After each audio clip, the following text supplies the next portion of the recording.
Victoire sur la mort et longévité. Exode 20, verset 12. Honore ton père et ta mère, afin que tes jours se prolongent dans le pays que l'Éternel, ton Dieu, te donne. Deutéronome 5, verset 33. Vous suivrez entièrement la voie que l'Éternel, votre Dieu, vous a prescrite, afin que vous viviez et que vous soyez heureux, afin que vous prolongiez vos jours dans le pays dont vous aurez la possession. Job 5, verset 26. Tu entreras au sépulcre dans la vieillesse, comme on emporte une gerbe en son temps. Psaume 21, verset 5.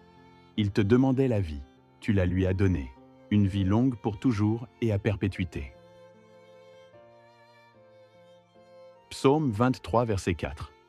Quand je marche dans la vallée de l'ombre de la mort, je ne crains aucun mal, car tu es avec moi. Ta houlette et ton bâton me rassurent. Psaume 34, versets 13 à 15. Quel est l'homme qui aime la vie, qui désire la prolonger pour jouir du bonheur? Préserve ta langue du mal, et tes lèvres des paroles trompeuses. Éloigne-toi du mal et fais le bien. Recherche et poursuis la paix. Psaume 91, verset 16.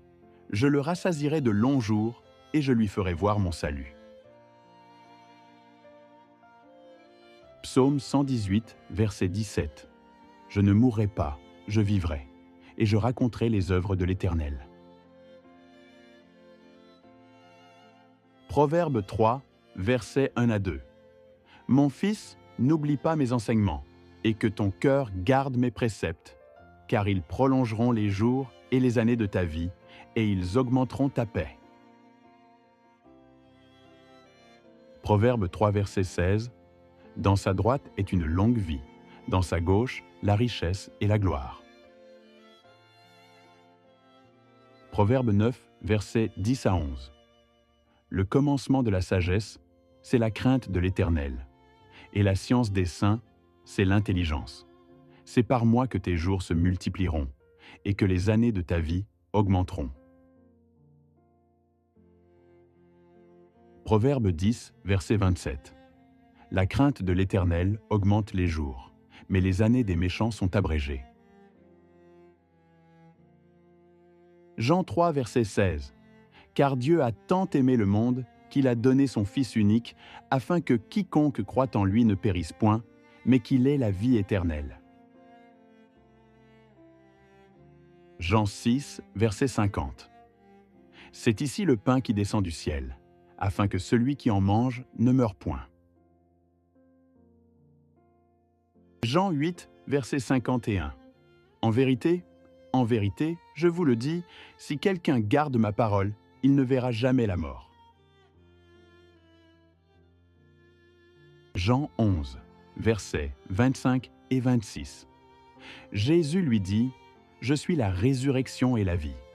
Celui qui croit en moi vivra, quand même il serait mort, et quiconque vit et croit en moi ne mourra jamais. » Crois-tu cela? Romains 6, verset 23. Car le salaire du péché, c'est la mort, mais le don gratuit de Dieu, c'est la vie éternelle en Jésus-Christ, notre Seigneur. 1 Corinthiens 15, versets 55 à 57. Ô mort, où est ta victoire? Ô mort, où est ton aiguillon? L'aiguillon de la mort, c'est le péché, et la puissance du péché, c'est la loi. Mais grâce soit rendue à Dieu, qui nous donne la victoire par notre Seigneur Jésus-Christ. Au nom puissant de Jésus, Amen.